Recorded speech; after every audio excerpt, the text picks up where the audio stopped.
Brett, what are the guiding philosophies people need to be guided by in terms of digital PR in 2024? It comes back to it's just marketing. I think people are waking up to the idea of digital PR is largely it's just PR. It was it's often done by digital marketing agencies. It was often kind of they've landed on doing digital PR or PR, depending on how you look at it, because links were really important, right? But now we're getting to a fairly advanced level of algorithmic calculation, and so you've really got to think about what kind of links are you getting. Gone are the days of just getting 20 plus high domain authority links, and you get those pay-per link services where you'll give them a couple of grand and they'll get you 20 DA 60 plus links in a month. One of the challenges we quite often see, particularly in the FMCG space, you've got kind of alcoholic drinks brands and various kind of widgets and knickknacks that are being sold, and they're essentially they've gone with a really kind of business first approach and gone like, well, we can make a bit of margin on these products and we'll make an e-commerce store and we're just flogging this stuff and we're running it on Google Ads. We're trying to get organic performance at higher ranking for generics, all that kind of thing. And if you strip that away, like there's nothing really. The business is just it's like a market stall seller. They are not of note as a business.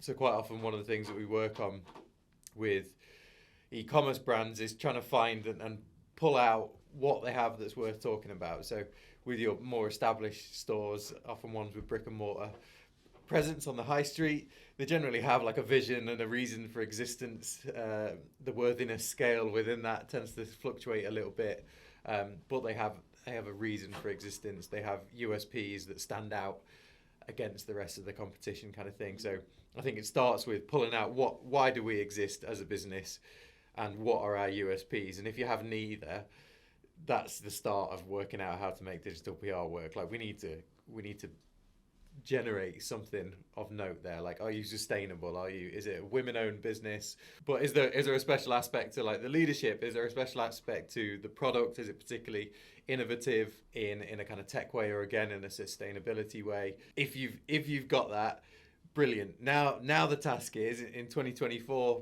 PR world and link building world is to go not just where high domain authority exists, but go where your actual audience exists. So where your potential customers or customers hang out around the web. That is so much more important than just these third-party metrics, which are nothing more than indications of a site's kind of merit in a really abstract sense. If you can get links from, I don't know, if you're a flooring company and you know that you've got a lot of your audience is probably going to be moving home, like a large percentage of people getting floors done have just moved house, and they're looking to get it refitted. Where on that basis, where do people that are moving house or have just moved house, where do they go around the web? Is it whether it's like Instagram and social sites, or whether it's like Home and Garden magazine and things like that? Those publications are absolute gold dust for you to appear in, because yes, you're getting the link and that kind of algorithmic benefit, which still exists somewhat, is there, but you're layering on actual kind of human benefit. So if someone's just moved house, they're reading an article from you about flooring trends or about like certain things. You know, if you've got an old house on a subfloor and it's wonky and you might need the screening first, if it's educational or something like that, you're informing them and you've got your brand next to it the whole time. That is so much more valuable than kind of, reviews blog that just takes paid for links. Charge 150 quid and you get stuck in a 2016 subfolder somewhere, but technically you've got the link. That's worthless. It maybe has some benefit now, but in the long run, completely worthless. Yeah, you want to be getting coverage where your audience exists. Yeah, which is just marketing. How many times are we going to say this in these episodes? But it's the same thing. Like that is marketing is broadcasting to people that give a shit about what you're selling. Like that's it. You just boil everything else away. That's what you're left with. So we end up down these kind of technical streams of work, whether it's SEO or whether it's paid media or whatever. But essentially that's it, right? What we're trying to do is just get you in front of someone who's likely to buy from you. No difference with PR. Do you value relevancy, or do you value virality over these campaigns? Would you rather somebody gets a niche link in a trade magazine that's related to the sector, or would you rather balls to the wall coverage in The Sun, BBC, etc. and beyond? I think virality is one of those things like the holy grail, isn't it? That you can chase. I think it's a cool add-on, like a really cool add-on if you can get some aspect of virality. Probably the most common bit in a link building sense is where you a bit of news is like syndicated across loads of different sites, and then it's further picked up by other publishers. But I think the relevance is that first goal. With, you know, if it explodes, bloody wonderful. But if you're solely just trying to pick things on like what's going to explode the whole time, sure, you probably hit some bangers just by chance, but it's a very all or nothing approach to marketing, right? A big bit of marketing is resource management and trying to kind of hedge your bets a little bit to try and get the best return. I would rather, you know, maybe tweak something so they're viable to blow up somewhat, but I'd go with reliability over just going shooting for the moon every time. Depends on the brand as well, right? And the product that's being sold. Yeah, it hugely depends on the brand. So you don't want it to be at the expense of what you're trying to do. Again, going back to the why you exist bit, it needs to be complementary of that. If you're doing, you know, almost like Andrew Tate levels of marketing and just saying something horrendous about whatever's being talked about at that time, like, arguably it works for Andrew Tate. Look at that and then your brand and be like, do I want to be spoken about in the same way? Probably not. You should have bought his course. Again, it's the resource. It's a resource problem. So if you're a really big brand with a massive marketing budget, you can go crazy. Look at like the Barbie film and all the mad marketing stuff they did around that. If you are a new entrant to a fairly competitive market and every pound you've got is an emotional departure from your bank account, then it's super risky to be going for just crazy marketing stuff all the time. In terms of how I see it along that kind of risk management side of things, I would much prefer, or I would recommend for those guys to go for kind of quite low input work with that really high frequency, because as well success rate is a massive factor, and a lot of that's down to random chance. Like if you've toiled away for 3 months to create this amazing campaign and some horrific world event happens, it can get in the way. Like, it's probably more important people talk about the horrific world event. I don't want to undermine that part of it, but like your campaign's not going to do as well if something else is really big's happened. You can't control when really big things are going to happen, as we've seen over the past 3 years. Really big things tend to happen fairly often. I prefer, if budget's tight and you need to be a little bit more risk averse, I tend to recommend to go down more of a little and often reactive approach where we're doing expert commentaries and things like that. It's harder to scale those things, but you can be getting like 20 plus a month out fairly easily. Again, to relevant publications where your audience exists, and you're not completely riding on the coattails of fate and what's happening in the news. In 2024, does domain authority matter? No, it doesn't matter. It can be a useful weather vane. It's like the little socks you get on the bridges when you're driving through Wales that tell you how windy it is. It'll give you a rough idea of how windy it is, i.e. how many links and things a site has got.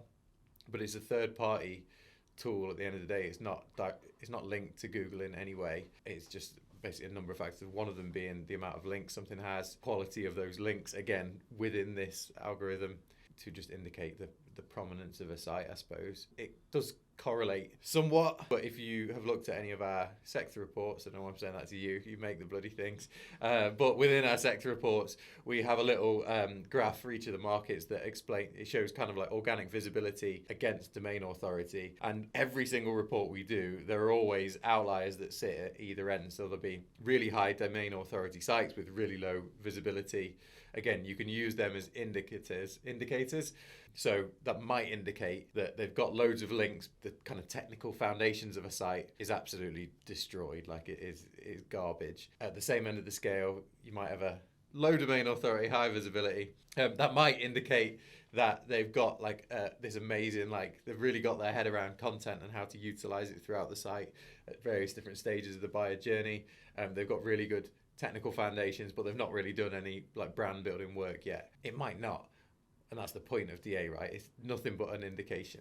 What are the key metrics that really matter in 2024 for ongoing PR campaigns? Depends what you're trying to achieve, what you've employed your PR agency for. Sometimes it can be almost adjacent to SEO, and the main reason you get a digital PR agency is for organic visibility purposes. Sometimes it's purely for the brand side of things, so they want increased kind of brand affinity in their market. So they're just trying to get in front of publications. They're not really bothered about the link. They just want to be seen. They want to be talked about. They want to be heard. In the best cases, whoever's responsible for it is probably looking at both of those things and thinking, how can I utilize PR to get the most out of organic and also get the most out of brand performance?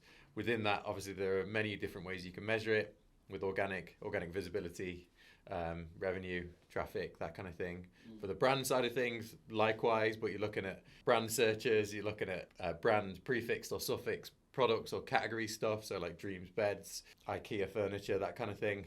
Many different ways you can measure it. That depends on how you look at things like attribution, what your internal stakeholders care about, other than just the money. They usually care about something else alongside it. But typically, for me at least, it's one of those two things on a kind of seesaw, and the balance sits somewhere. Makes sense. How can digital PR campaigns align with ongoing social campaigns?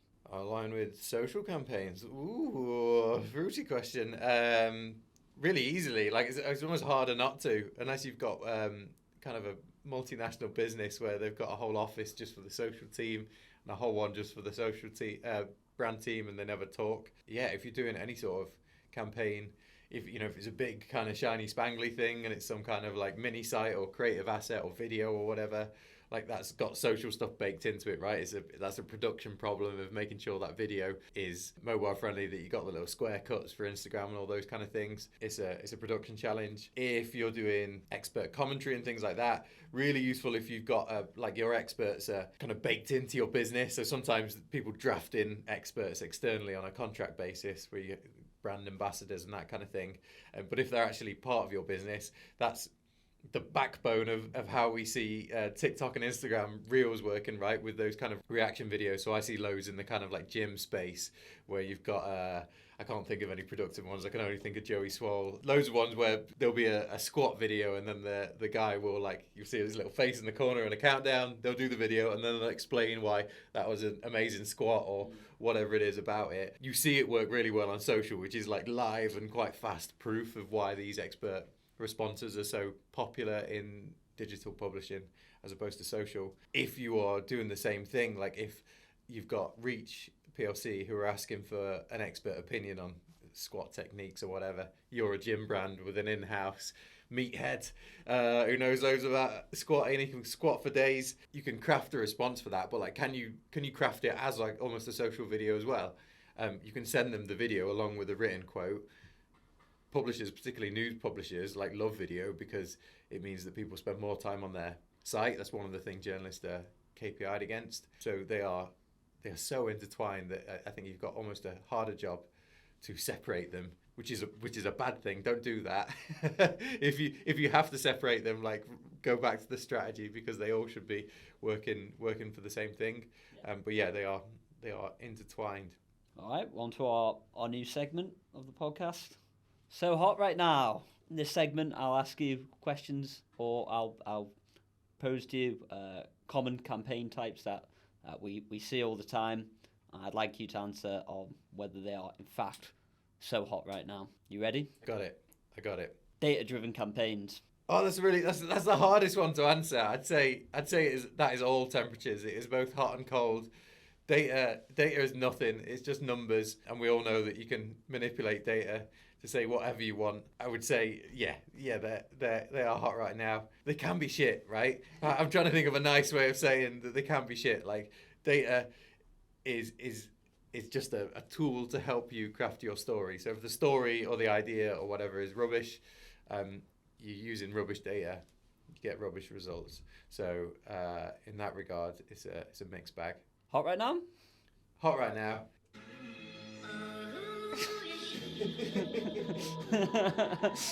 It's hot right now. AI images. Hot right now? Yeah, too hot right now. Too hot right now.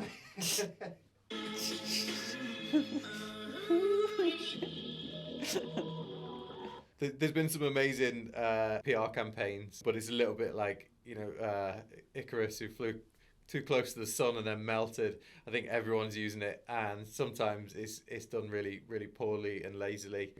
We're starting to see more and more of the fallout of people kind of misusing AI images in particular. I'm looking at Willy Wonka in Glasgow. Yes. What a disaster that was! Like, It's the end of. part of that was because they'd used these amazing AI generated images and used it to sell 35 quid tickets to an empty warehouse. Too hot. I think people are really hastily trying to use it and just jump on the bandwagon. We're seeing a lot of rubbish coming out, but again, done well, it can look really cool. I don't even know if it was a PR campaign, but the Pope wearing the North Face jacket and all those, like, done quite carefully, it can be so cool. But I think most people don't have the prompting abilities to generate that kind of output right now. Exclusive expert comments. Hot right now? Very hot right now. Hot right now! Why hot right now? Yeah, they're brilliant because they're really quick to do. You can really easily get your unique take on the market or the problem across when you're talking to journalists or whether you're talking on social. You can do so many of them in a month with really limited resource, which gets you loads of links and coverage and really helps get your brand out there. And again, say again, in case that bit got cut because I was bumbling through it, but it is one of the best ways to develop a relationship with a particular journalist. Like, if you can be known as the expert on flooring or knee pain or whatever it is, and they know that they can get an expert from you really fast and it'll be accurate and it's not made up by AI, they'll be your mate basically, and they'll keep coming to you. They'll just know you as the person to trust. So they are brilliant. Obviously, they don't scale in quite the same way as some of the kind of PR campaigns that perhaps people go to in their heads when they hear that phrase, but just the sheer amount that you can get through, and your ability to inject your brand into relevant stories, they're really, really bloody useful. Naturally leans into E80, doesn't it? Bringing high authority people in, it's just going to enrich a single piece of content. TikTok generated campaigns, reactions to trending topics, etc. Hot right now? Absolutely hot. Absolutely hot. Yes. Wow. It's in the same vein as the expert comments. I suppose you're just cutting out the journalist request bit at the start. So again, there's the possibility to be even faster. Like, if you've seen something that's blown up on whatever social platform it is, and you've got a way into that, whether you've got some unique data, whether you've got a unique point of view, that's the difference. Is where a journalist request is them asking something of you. That's this instance where it's TikTok or Instagram or whatever, you can push it out to multiple journalists. So it's the same mechanic, and again, speed, and having that unique point of view or data or whatever it is really important. But it's slightly more scalable than the expert comments in that it's not one person asking it of you. You're spotting something out there in the internet zeitgeist, and you're pushing it to those journalists and being like, write about this, and you'll have made your day easy. So in that regard, it's probably slightly better in a scalability sense than the expert comments. Reactive strategies. Same thing as what I'm talking about with TikTok, right? So very, very, very hot. Again, the reactiveness, I assume we're just talking about the same thing, but it's just not come from TikTok or Instagram. It's come from elsewhere on the web, whether it's Google Trends, whether it's something that you're seeing in your own customer data, whether it is seasonal events like Christmas or Easter or whatever. Again, it's that concept of finding something in the moment, putting your unique point of view, data or whatever on it, and then pushing it out to journalists and going, this is why it's worth talking about. Data infographics, hot right now? Lukewarm, cooling off. They were magma in 2015, and they very quickly died off to a few years ago. It used to be that this whole idea of link building and digital PR was you just make a whopping big infographic. It'd be 50,000 pixels long, and it'd cover everything about your whatever topic your brand sits within. And they used to do really well. Now, not so much. You can still use infographics contextually. So again, going back to the reactive stuff, if you've got your own data or you've spotted a trend or whatever, if you can create a quick illustration of it in a branded sense, it can be a useful accompaniment to whatever the information is that you're putting out. But really, that information is the crux of it.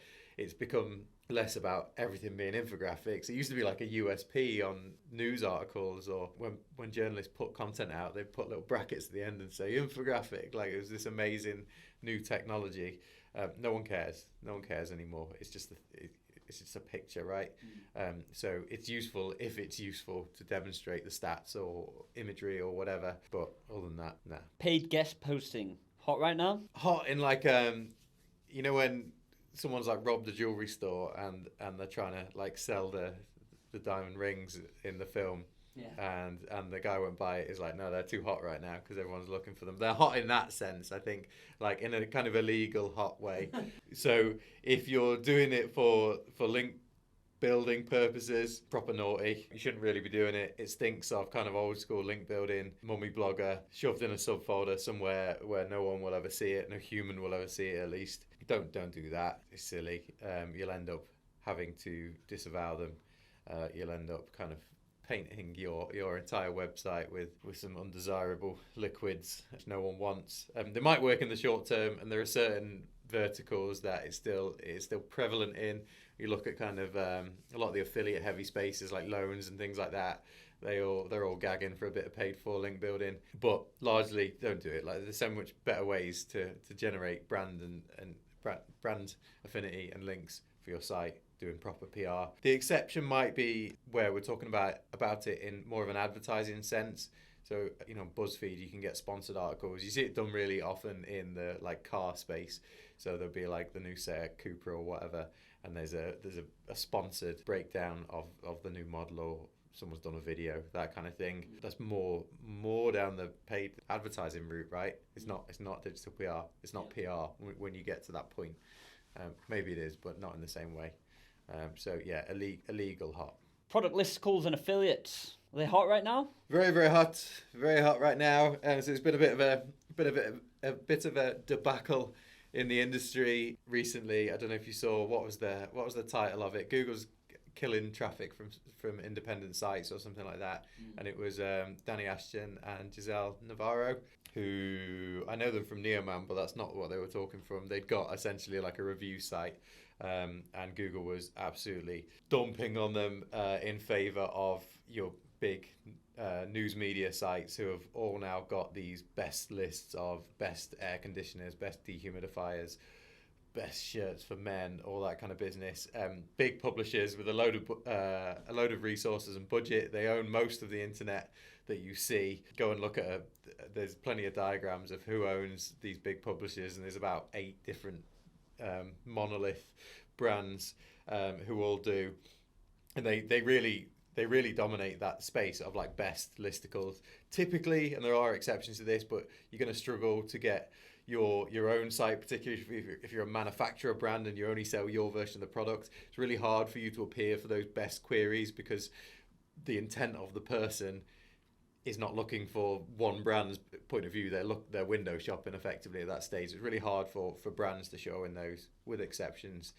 Typically they're owned by big news media. Again, going back to that idea of this is just marketing. All we're trying to do is get your brand and product where people exist around the web. If all of the big publishers own those best list type queries, it makes sense to get your brand within that. It's a slightly different type of PR to your kind of traditional digital PR, where you're trying to appeal to affiliate journalists, and there are various hoops you've got to jump through to do that. But again, I think you'd be hard pressed to avoid it if you want to be appearing on those best of lists. Spoof digital PR campaigns, are they hot right now? Yeah, buddy. Hot. Really, really easy to cock up though. It's really easy to make a bad spoof that no one cares about or too obvious. One of those, they're really fun to do, so sometimes you just got to take the risks. We've done a few hits, we've done a few misses ourselves. It's just part of the game. But yeah, hot.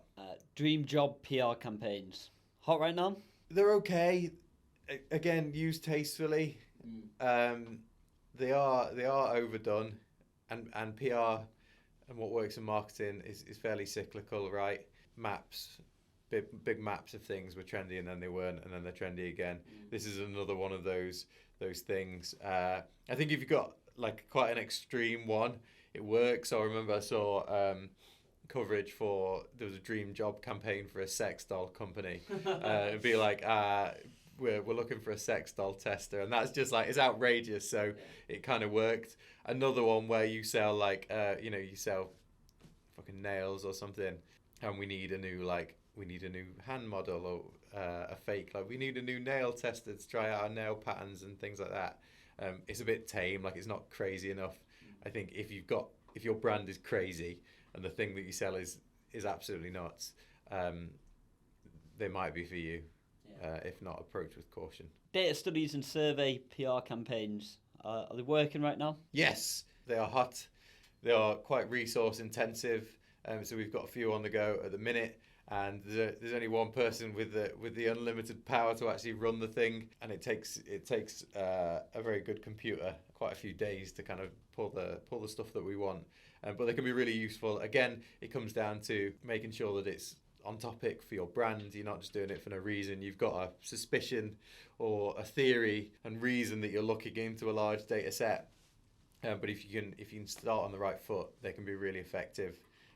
What else is there to say about that? The reason that these are so effective, right, is because it's offering something new. Like, the whole point of it is to find kind of new perspectives or new data, new interesting points of view of whatever you're looking at, and that's what people want. Like, there's so much regurgitated nonsense on the web that what we're constantly trying to do, whether it's through SEO or PR or whatever it is, we're trying to add value wherever we're going in. We're not just trying to say the same thing as everyone else. So if you've got a really large bit of data, you can use that to add value, whether it's freedom of information requests or ripping massive data sets to find kind of outliers and weird bits. I love those ones.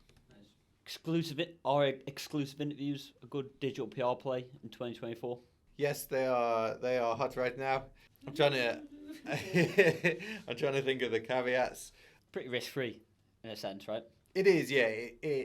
It requires, again, like if you've got someone with an absolutely bananas point of view that fits with your brand, that's really good. If you're in a market that requires constant content, so the exceptions to that rule of kind of go slow and add value, but in like sports, for example, any team sports where there's regular events happening all the time, interviews are really useful there because there's constantly new points of views that we can be bringing into the fold, and the landscape changes quite quickly. If you are in like furniture or something that moves a little bit slower than weekly team sports, you need that unique point of view. Probably want to be looking more at like the data pieces to go like, wait, how can we generate a unique point of view? Is it some new chair company and some new research on what certain chairs do to your posture or whatever? It needs to be something of value, which gets more challenging, I think, in certain spaces. If you're in the scientific kind of space, if you're in like health and kind of pharmaceuticals, obviously those interviews require a hell of a lot of data and backup to be saying something new. User Google search trends. They're a hot campaign right now. Yeah, really hot. I think it's the same as the data studies and surveys. Again, it's finding something that's valuable, not just regurgitating the same rubbish that everyone else is. If you were to say that Easter egg sales go through the roof just before Easter, you're adding absolutely nothing. But if you can say, I don't know if this is true, but looking now at like commercial interest in around like Easter now versus lockdown might be really interesting to anyone in the trade at a given time, and it's something that maybe someone has looked at it, but let's pretend that no one's looked at it. There's a unique piece of data. It informs people in a unique way and adds value to the conversation that's happening around it. Consumer money saving advice and data campaigns. Good play right now? Good play, always a good play for the right brand. Obviously, if you're a luxury brand or one of those guys that kind of sucks their teeth and says we're not the cheapest, probably not the sort of content that you want to be producing. But if you are going in at entry level price points, if you are a brand that is anything to do with saving money or perhaps more broadly money, they can be really useful. This has been hot since I started in marketing in 2013. It's always done really well. That whole concept of like cash in the attic, so like old stuff that's now worth absolutely loads of money. If it's stuff, I remember we did a bit for Sunny years and years ago about, we asked loads of professional chefs to say like what food ingredients can you afford getting like the budget version of it, so like pasta or canned tomatoes and things like that. Like, can you get away with just buying the cheapest available, like Asda's own brand kind of thing, and maybe use that surplus cash to go and splash out some more important ingredients. So like maybe pesto, where your really cheap ones have got like loads of additives and things like that. You can spend £1 more that you've saved from buying the cheapest pasta and tomatoes and get the nice pesto that's not got loads of weird colorants and things like that in there and is better for you. Those kind of like cash comparisons, like getting the most bang for your buck, really useful. Cash in the attic's really useful.